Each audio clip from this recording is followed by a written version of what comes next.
Olá a todos, que Deus em sua infinita bondade nos ampare, nos fortaleça. E nós vamos iniciando então mais uma reunião, sempre gratos a Deus, a Jesus, a Frei Fabiano de Cristo pela oportunidade desse novo encontro.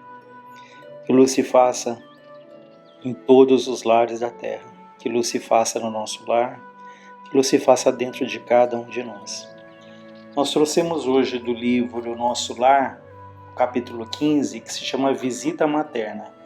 É um reencontro que o André Luiz vai ter ali com a mãe dele, né? Nesse momento, ambos estão no plano espiritual, já desencarnados.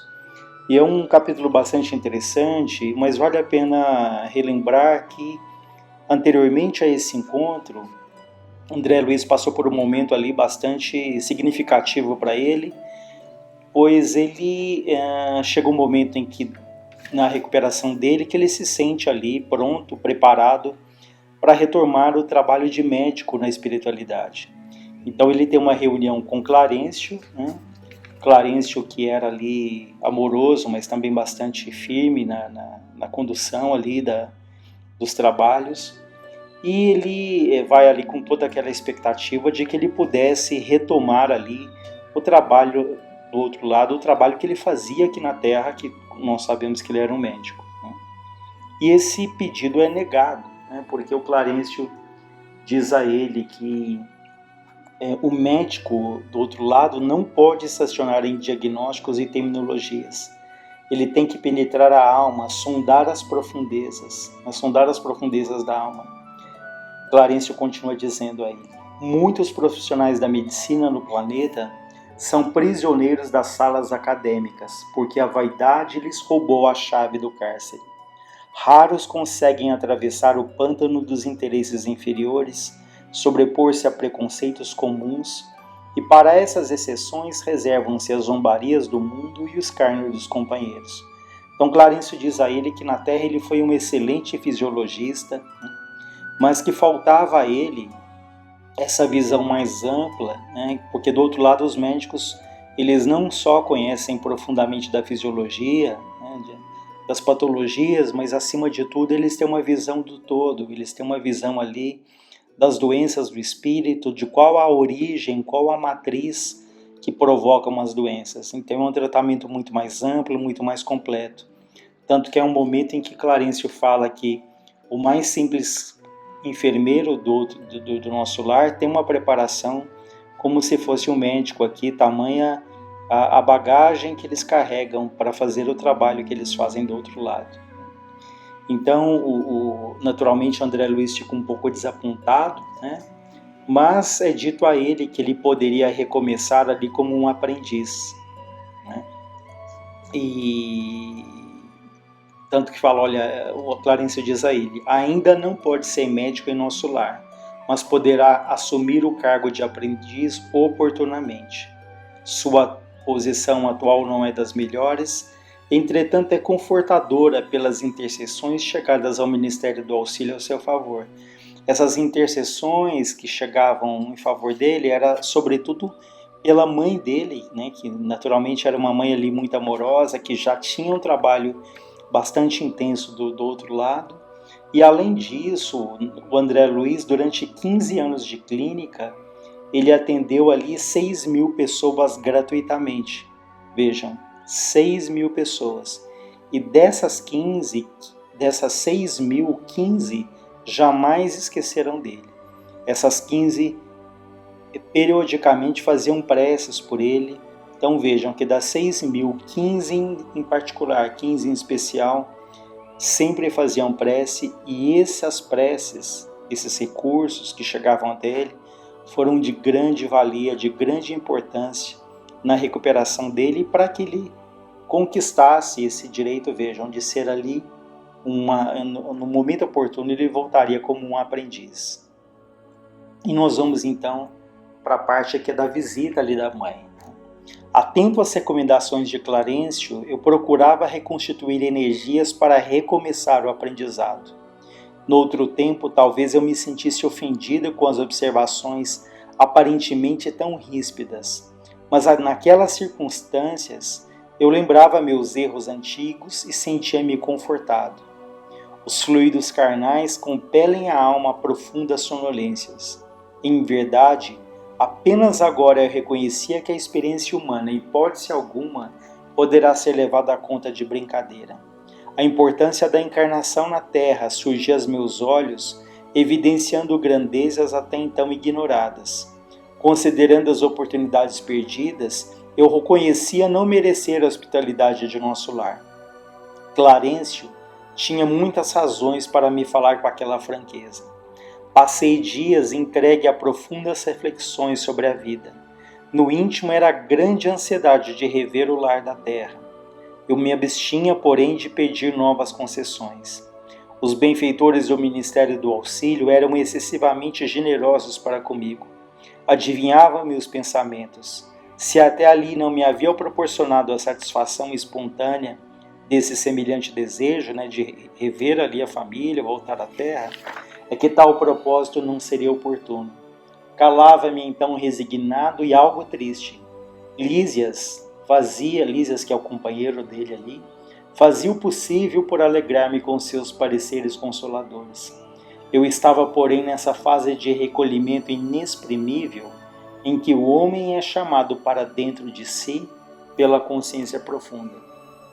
Benditos esses momentos, que podem ele não ser confortáveis, mas esses momentos em que nós podemos nos recolher ali no nosso silêncio, e desse recolhimento, desse silêncio, quantas meditações, quantas reflexões podem ser ali de extrema importância, num processo ali de aprendizado, que quem sabe a partir dali a vida ganha um novo significado, a gente consiga perceber com mais clareza a razão da nossa vida e aquilo que nos cerca também. E certo dia o Lísias chega e diz: adivinha quem chegou à sua procura? Aquela fisionomia alegre, aqueles olhos brilhantes de Lísias não me enganavam. Minha mãe, respondi confiante. Olhos arregalados de alegria, vi minha mãe entrar de braços estendidos. Filho, meu filho, vem a mim, querido meu. Não posso dizer o que se passou então. Senti-me criança como no tempo em que brincava à chuva, pés descalços na areia do jardim. Abracei-me a ela carinhoso, chorando de júbilo, experimentando os mais sagrados transportes da aventura espiritual. Beijei-a repetidas vezes, apertei-a nos braços, misturei minhas lágrimas com as suas lágrimas. E não sei quanto tempo estivemos juntos abraçados. Afinal, foi ela que me despertou do enlevo recomendando: vamos, filho, não te emociones tanto assim. A alegria também, quando excessiva, costuma castigar o coração. E em vez de carregar a minha adorada velhinha nos braços, como fazia na terra, nos derradeiros tempos de sua passagem por lá, foi ela quem me enxugou o pranto copioso, conduzindo-me ao divã. Estás ainda fraco, filhinho. Não desperdices energias. Sentei-me ao seu lado e ela cuidadosamente ajeitou minha fronte cansada em seus joelhos, afagando-me de leve, confortando-me à luz de santas recordações. Senti então o mais venturoso, o mais feliz dos homens. Guardava a impressão de haver o barco da minha esperança ancorado em um porto mais seguro. A presença da minha mãe constituía um infinito reconforto ao meu coração. Aqueles minutos davam-me a ideia de um sonho tecido em trama de felicidade indizível. Qual menino que procura detalhes, fixava-lhe as vestes, cópia perfeita de um dos seus velhos trajes caseiros. Então vejam que alegria desse reencontro, de poder ali estar com a mãe, de abraçá-la novamente. Um detalhe interessante é que ela estava ali vestida com um traje, com um vestido igual ao que ela usava na terra. Notando-lhe o vestido escuro, as meias de lã, a mantilha azul, contemplei a cabeça pequenina, aureolada a fios de neve, as rugas do rosto, o olhar doce e calmo de todos os dias. Mãos trêmulas de contentamento, eu acariciava-lhe as mãos queridas, sem conseguir articular uma frase. Minha mãe toda a vida, mais forte que eu, falou com serenidade. nunca saberemos agradecer a Deus tamanhas dádivas. O Pai jamais nos esquece, meu filho. Que longo tempo de separação. Não julgues, porém, que me houvesse esquecido. Às vezes a providência divina separa os corações temporariamente para que aprendamos o amor divino. Então vejam que aquilo que temos aprendido, que nós jamais nos separamos daqueles que amamos muito, daqueles que temos profundas ligações. Essas separações no desencarne, elas podem ser, como diz aqui, temporárias. Mas se essas ligações são profundas, chega um momento em que esse reencontro se realiza, né, desde que isso aconteça de uma maneira natural. Porque nós jamais devemos querermos partirmos antes, antecipar a nossa volta para o plano espiritual pensando em reencontrar alguém, porque isso só cria um abismo, só cria uma distância entre nós e aqueles que nós amamos. Então, por vezes, ou muitas vezes, é muito grande a dor ali da saudade, da separação, mas o Espiritismo nos traz esse reconforto, esse consolo, essa esperança de que um dia nós nos reencontraremos. E às vezes esses reencontros já acontecem quando nós dormimos, durante o sono físico, aquelas situações em que nós acordamos com uma sensação muito clara, muito real, que estivemos ali com aquele ente querido, aquela pessoa, né, tão querida, que às vezes acordamos até procurando essa pessoa. Tamanha nitidez das sensações que nós, felizmente, muitas vezes guardamos ali nesses encontros. E ele continua dizendo: identificando-lhe a ternura de todos os tempos, eu senti que se me reavivavam umas chagas terrenas. Ó, como é difícil alijar, né, despojar dos resíduos trazidos da terra. Como pesa a imperfeição acumulada em séculos sucessivos. Quantas vezes eu ouvira conselhos salutares de Clarencio, observações fraternais de Lísias para renunciar às lamentações.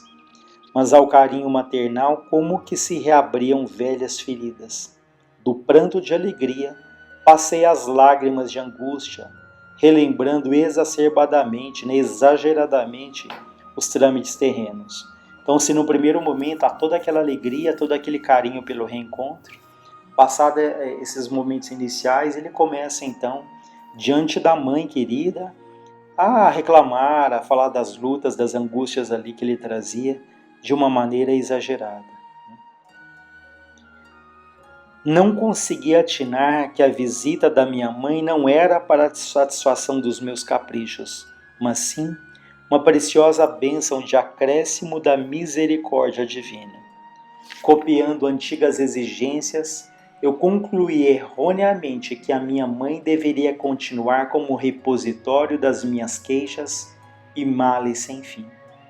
Na terra, quase sempre as mães não passam de escravas no conceito dos filhos.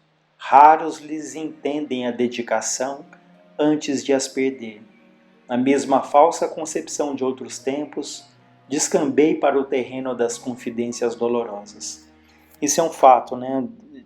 Quando temos ali a presença de uma mãe dedicada, carinhosa, quantas vezes corremos o risco de sobrecarregá-las com as nossas queixas, com os nossos pedidos, né, com as nossas reclamações, não percebendo ali que essas mulheres muitas vezes estão também cansadas, estão sobrecarregadas, aguardam também ali o nosso carinho, a nossa atenção. Por isso é que ele fala que muitas vezes só quando perdemos que nós valorizamos, né, esses espíritos que talvez ali passam pela nossa vida de uma maneira discreta, silenciosa, mas que deixam ali marcas profundas, né, de exemplo, de carinho, de dedicação a nós ali como filhos. Minha mãe ouviu-me calada, deixando transparecer inexprimível melancolia. Olhos úmidos aconchegando-me de quando em quando mais estreitamente ao coração, ela disse carinhosa: ó filho, eu não ignoro as instruções que o nosso generoso Clarencio te ministrou. Não te queixes. Agradeçamos ao Pai a bênção dessa reaproximação. Sintamo-nos agora numa escola diferente, onde aprendemos a ser filhos do Senhor. Na posição de mãe terrestre, nem sempre eu consegui orientar-te como convinha. Também eu trabalho, pois, reajustando o coração. Tuas lágrimas fazem-me voltar à paisagem dos sentimentos humanos. Alguma coisa tenta operar o retrocesso da minha alma. Quero dar razão aos teus lamentos, erigir-te, colocar-te num trono, qual se foras a melhor criatura do universo. Mas essa atitude presentemente não se coaduna, não combina, não convém, essa atitude com as novas lições da vida. Então veja que no primeiro momento vem ali um pensamento de acalentar ali o filho, de dar razão a todas as queixas deles, mas ela fala, diante dos novos conhecimentos que eu tenho adquirido, isso já não, eu já sinto dentro de mim que isso já não será mais proveitoso. Ela diz, esses gestos são perdoáveis nas esferas da carne. Aqui, porém, meu filho, é indispensável atender, antes de tudo, ao Senhor. Não és o único homem desencarnado a reparar os próprios erros. Nem sou a única mãe a sentir-se distante dos entes amados. Vejam, vale a pena repetir. Não és o único homem desencarnado a reparar os próprios erros. E nem sou a única mãe a sentir-se distante dos entes amados. Nossa dor, portanto, não nos edifica pelos prantos que vertemos, ou pelas feridas que sangram em nós, mas pela porta de luz que nos oferece ao Espírito, a fim de sermos mais compreensivos e mais humanos. Vejam que interessante isso, que a dor, ela não nos edifica, ela não nos auxilia, ela não nos educa pela quantidade dos prantos, do choro, das lágrimas que vertemos, mas pela porta de luz que ela oferece ao nosso espírito. Ou seja, Deus não quer ali o nosso sofrimento. Deus não quer simplesmente que passemos pelas provas. Ele quer o quê? Que nós possamos aprender, que esses sofrimentos tragam claridade, tragam luz, tragam lucidez ao nosso pensamento, e que isso faz sentido se isso nos torna mais compreensivos e mais humanos. Lágrimas e úlceras, ela continua dizendo, constituem o processo da bendita extensão dos nossos mais puros sentimentos. Depois de longa pausa em que a consciência profunda me advertia solene, minha mãe prosseguiu. Se é possível aproveitar esses minutos rápidos em expansões de amor, por que desviá-los para a sombra das lamentações? Regozijemos, filho, nos alegremos, trabalhemos incessantemente. Modifica a atitude mental. Vejam que importante isso, Ela recomendando a ele, não se prenda às queixas, às lamúrias, às lamentações, mas modifica a tua atitude mental, o padrão mental. Conforta-me tua confiança em meu carinho.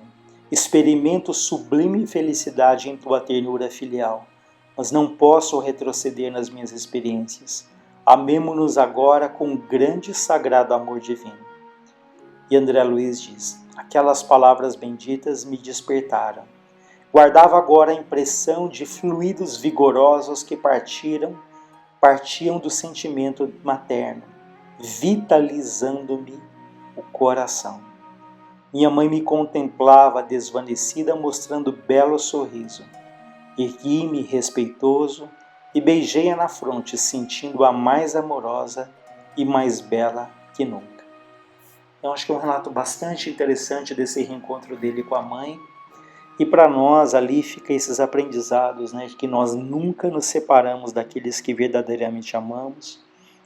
E o cuidado para que a vida nos oferecendo momentos ali de alegria, de felicidade, bênçãos que Deus nos oferece, nós cuidado para não obscurecermos, sufocarmos esses momentos, trazendo à tona ali tantas lamentações, tantas mágoas, tantas queixas, presos a um passado de dor. Valorizemos o presente como um presente de Deus. Então fica aí esses aprendizados, e se alguém tiver interesse, está lá inserido no livro Nosso Lar. Que Deus nos ampare, nos fortaleça, nos ilumine. Um grande abraço a todos.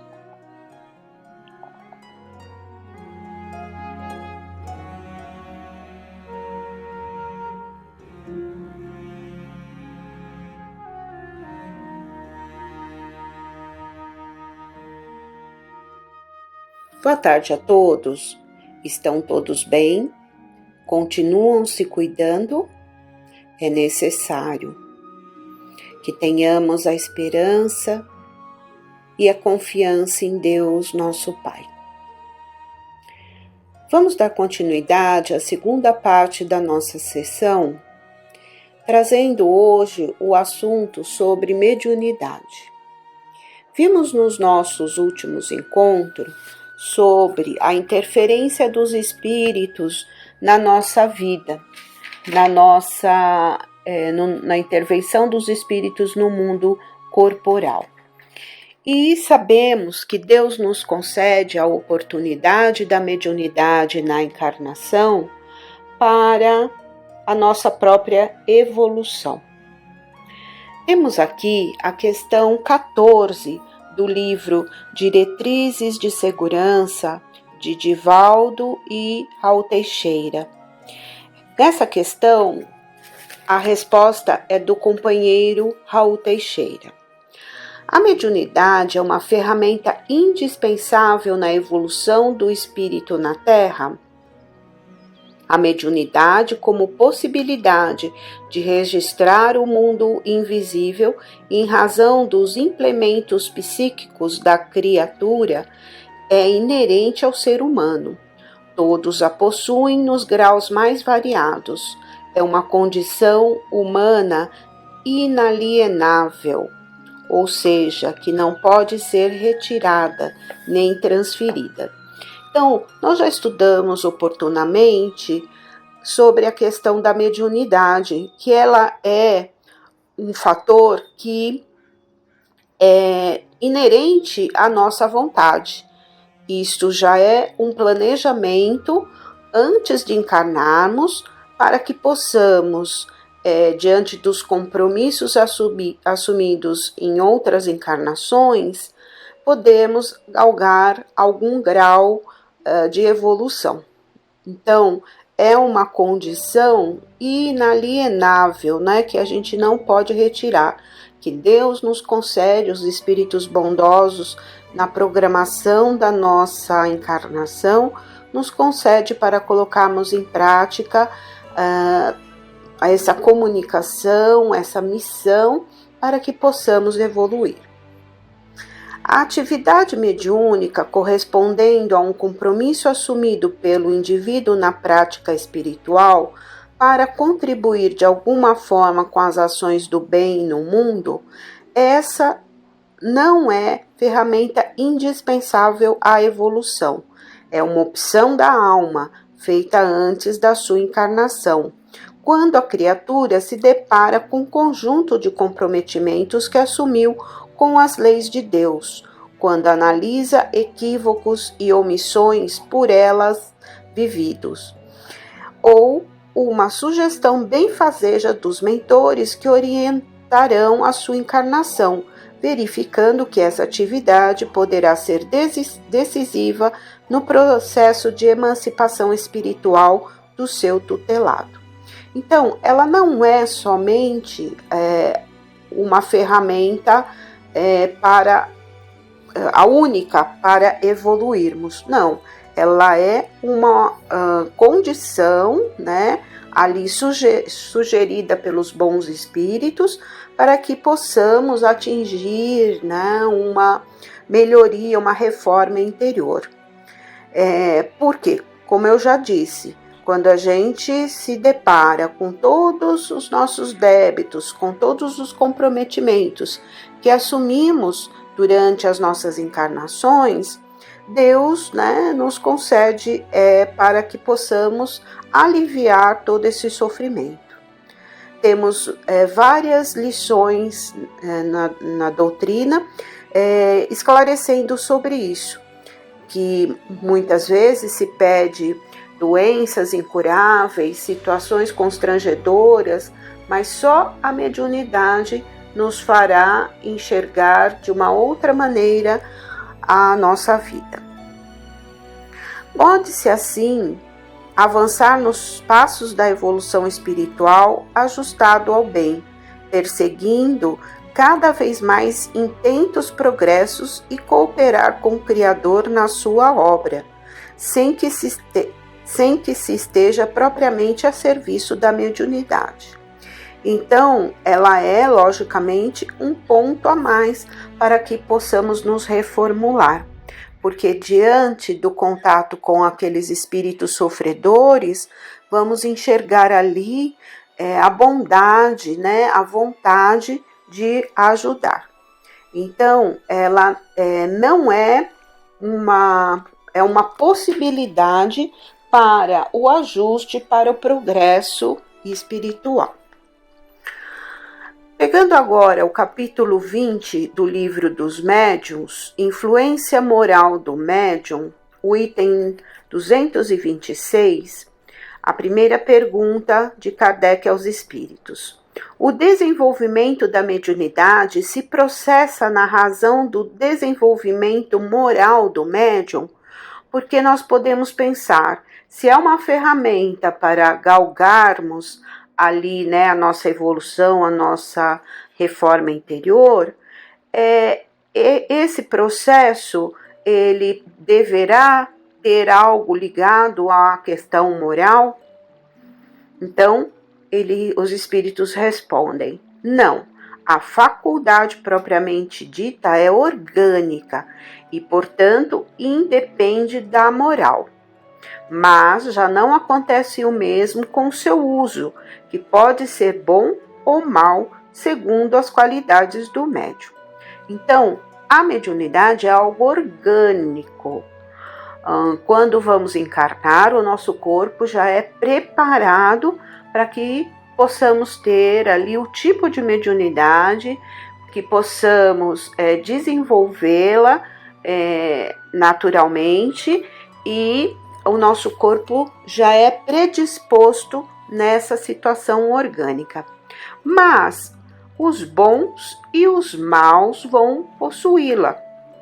É claro que ao trilhar o caminho do exercício da mediunidade, o médium vai adquirindo as qualidades ali voltadas para o bem.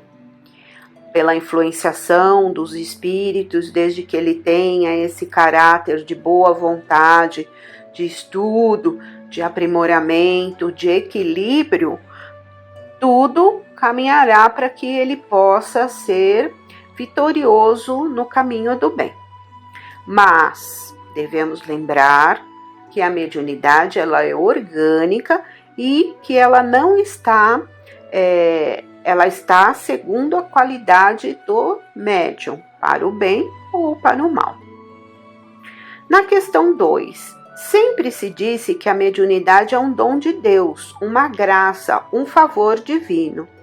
Por que então não é um privilégio dos homens de bem? E por que há criaturas indignas que a possuem no mais alto grau e a empregam no mau sentido? Então isto é uma dúvida. Por que tanto os homens de bem quanto principalmente, né, homens voltados para o mal possuem a mediunidade? Por que não deveria ser um privilégio dos homens de bem? A resposta dos espíritos: todas as nossas faculdades são favores que devemos agradecer a Deus, pois há criaturas que não as possuem. Todos somos médiuns, mas o grau depende da necessidade de cada espírito. Podias perguntar por que Deus concede boa visão a malfeitores, destreza aos larápios, eloquência aos que só a utilizam para o mal?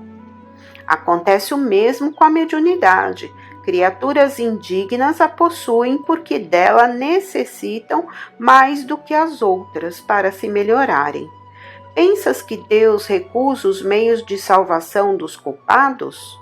Eles os multiplica nos seus passos, coloca-os nas suas próprias mãos. Cabe a ele aproveitá-los. Judas, o traidor, não fez milagres e não curou doentes como apóstolo? Deus lhe permitiu esse dom para que mais odiosa lhe parecesse a traição. Então, vejamos aqui que a cada um Deus dá oportunidade de erros e acertos. Há necessidade desses espíritos, mesmo voltados para o mal, de terem essa oportunidade de melhoria. Então, como ele cita aqui, né? Os malfeitores, os larápios, né? As pessoas, até o próprio Judas, são oportunidades porque no momento decisivo vai ser-lhe dito que houve essa oportunidade de melhoria e que não foi aproveitável, né? Então, nós temos que entender o valor desse dom para que possamos nos melhorar a cada dia, que nos reformulemos intimamente para conseguir aí alcançarmos a perfeição. A questão 3. Os médiuns que empregam mal as suas faculdades, que não as utilizam para o bem ou que não as aproveitam para a sua própria instrução, sofrerão as consequências disso? Se as usarem mal, serão duplamente punidos, pois perdem a oportunidade de aproveitar um meio a mais de se esclarecerem. Aquele que vê claramente e tropeça é mais censurável que o cego que cai na valeta. Então, o exercício dessa faculdade, todos sabemos que a mediunidade não é fácil, principalmente no início, né? Quando ainda não adquirimos o equilíbrio, quando ainda não adquirimos a experiência, né, de nos comportarmos diante de todo o processo mediúnico. E muitas vezes queremos nos livrar disto e não aproveitamos da melhor forma possível. E podemos, de alguma maneira, nos envolver com espíritos difíceis, enfim, né, tomarmos um caminho que não é adequado. E aí, nós vamos sofrer consequências disso? Sem dúvida nenhuma, porque o compromisso foi assumido na espiritualidade, para a nossa própria evolução, para nosso próprio esclarecimento. Então, as consequências virão. Se não deixarmos ou não praticarmos o desenvolvimento dessa mediunidade, todos aqueles espíritos que se serviriam da nossa mediunidade para esclarecimento, assumiremos um compromisso com eles. E as perturbações, os processos obsessivos, os desequilíbrios irão acontecer até que esse médium tome consciência de que há necessidade dessa busca. Temos aqui também no livro Consolador uma questão que diz, 411, onde a luz definitiva para a vitória do apostolado mediúnico? Então ele está perguntando o que nós podemos vencer aí, como nós poderemos ou onde encontraremos a luz para que tenhamos um progresso nessa vida mediúnica. Essa claridade divina está no Evangelho de Jesus, com o qual o missionário deve estar plenamente identificado para a realização sagrada da sua tarefa. Então, primeiramente, o Evangelho deve ser a nossa diretriz como médiuns, para que possamos estar pleno na nossa tarefa. O médium sem Evangelho pode fornecer as mais elevadas informações ao quadro das filosofias e ciências fragmentadas da Terra, Pode ser um profissional denominada um agente de experiências do invisível, mas não poderá ser um apóstolo pelo coração. Só a aplicação com o Divino Mestre prepara o íntimo do trabalhador a fibra da iluminação para o amor e da resistência contra as energias destruidoras. Porque o médium evangelizado sabe cultivar a humildade no amor ao trabalho de cada dia, na tolerância esclarecida, no esforço educativo de si mesmo, na significação da vida, sabendo igualmente levantar-se para a defesa da sua tarefa de amor, defendendo a verdade sem transigir com os princípios no momento oportuno. O apostolado mediúnico, portanto, não se constitui tão somente da movimentação das energias psíquicas em suas expressões fenomênicas e mecânicas, porque exige o trabalho e o sacrifício do coração, onde a luz da comprovação e da referência é a que nasce do entendimento e da aplicação com Jesus. Então, Jesus, o grande médium, o nosso mestre querido, é que vai nos favorecer ali o equilíbrio para o exercício dessa mediunidade.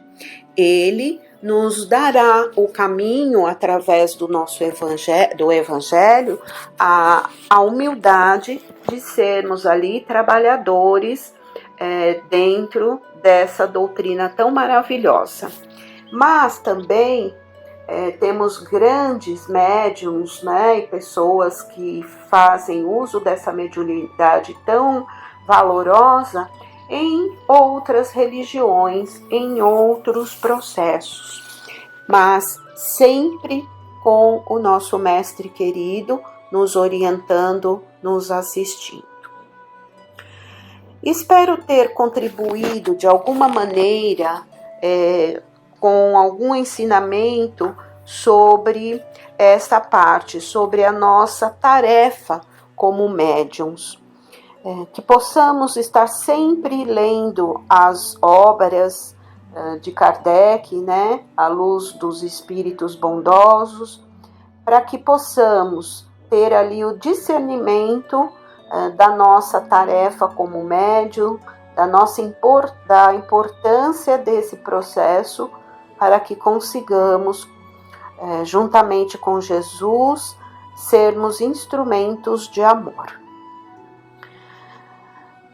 Vamos fazer a nossa prece, elevando os nossos pensamentos a Deus, a Jesus, agradecidos pela oportunidade do trabalho, a oportunidade desse dom maravilhoso da mediunidade, que possamos exercê-lo sempre com a comunhão com os bons espíritos e com o nosso Mestre querido. E que sejamos instrumentos do bem para ajudarmos a todos aqueles que necessitam, vibrando amorosamente para a melhoria de todos. Vibramos amorosamente por todos aqueles que passam por momentos difíceis, de resignação, que compreendam a sua real situação nesses momentos da reencarnação e que possam atender ali ao processo evolutivo. E que Deus esteja conosco, nos abençoando, nos fortalecendo na fé e na esperança. Pai nosso que estais nos céus, santificado seja o vosso nome. Venha a nós o vosso reino, seja feita a vossa vontade, assim na terra como nos céus. O pão nosso de cada dia, dá-nos hoje e sempre. Perdoa as nossas dívidas, assim como perdoamos os nossos devedores. Não nos deixes cair em tentações, mas livra-nos de todo o mal. Que Deus nos abençoe, que assim seja. Graças te damos.